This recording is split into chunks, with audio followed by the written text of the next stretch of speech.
भाजपचे आमदार नारायण कुचे यांच्या गाडीला अपघात झाल्याची माहिती आहे। अपघातात तिघे जण गंभीर जखमी आहेत। तर आमदार कुचे गाडीत नसल्याची माहिती सध्या समोर येते, मात्र त्यांच्या गाडीचा भीषण अपघात झालाय। आपले प्रतिनिधी अक्षय शिंदे आपल्या सोबत आहेत। अक्षय, नेमका कुठे झालाय हा अपघात आणि काय परिस्थिती आहे सध्या?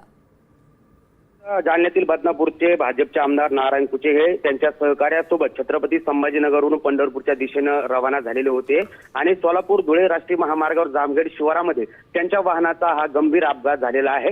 मात्र या अपघातग्रस्त गाडीमध्ये आमदार नव्हते, तर त्यांचे काही सहकारी आणि चालक जे आहे ते या अपघातामध्ये गंभीर जखमी झाल्याची माहिती आहे। खरं तर पंढरपूरसाठी नारायण कुचे आणि त्यांचे सहकारी जे आहे ते रवाना झालेले होते आणि जालन्यातील जामखेड शिवारामध्ये हा अपघात झालेला आहे आणि आता सध्या जखमींवर जालन्यात शहरातील एका खासगी रुग्णालयामध्ये जे ते उपचार सुरू आहे।